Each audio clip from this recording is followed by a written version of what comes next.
thought we'd start off and do another video review of the garden. Here's Becky's little sunflower. Here's the old cat Penny. Visit the Rhode Island red chickens. Of course, they're doing well. A little hard to see down in there. Oh, nope, oh, just one of the girls is out on the run today. She didn't like being on camera. See, it's been a while since I made the first video, so thought we'd do a little review.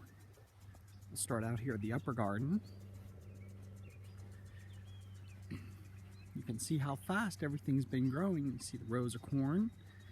These corn have been in the ground for, the corn has been in the ground for about 40 days in this batch. It's growing very well. We have two different types of winter squash here. If you look closely on their leaves, you can see how the patterns are different. These are the butternut squash up here. These here are the butternut. These are the Delectica.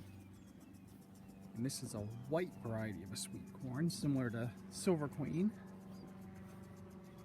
Give you the full shot of the garden from up here.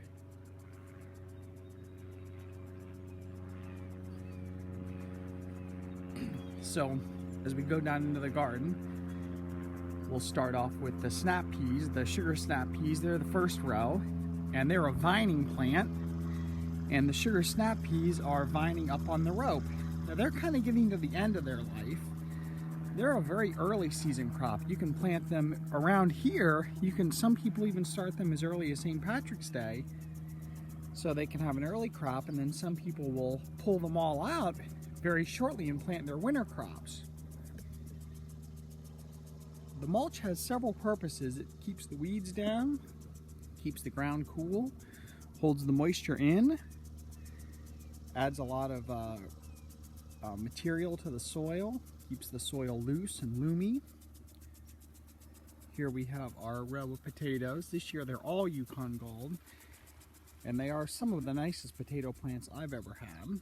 Now, if you see potato plants, sometimes they grow flowers up on the top, and they'll grow little berries, and those little berries are poisonous, so you wouldn't want to eat those.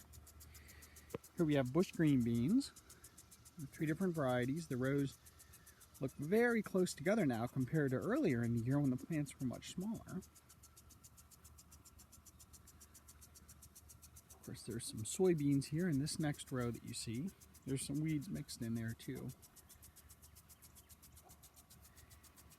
There's a few cucumbers in here. There's a lot of weeds, unfortunately, in this row here.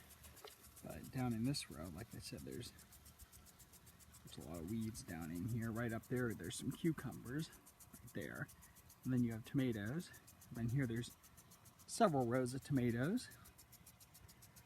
And then down here, they don't quite get as much sun as I'd like, but there are some peppers. Hopefully we'll get some peppers. And of course the sunflowers are doing very well. And if you look, many of them are getting very close to opening up. They're a little behind Rebecca's, but these are just regular sunflowers from like black oil sunflowers that you would feed to the birds. And because I have the sprinkler on right now, I'm not going to take you all the way down there to the corn, but all the way down at the end of the row you see the corn is in tassel. So I'm really hoping that we'll have corn on the cob by the end of July. So for those of you that have watched some of these videos before, I live underneath high tension power lines, and they run east to west. So as the sun comes up in the morning, as the sun travels the whole way across the sky from east to west, I do have sun, which does allow the garden to grow a little bit faster. So there's a little quick overall review of the status of the garden, how things are going, and thank you very much for tuning in. Have a great day. Goodbye.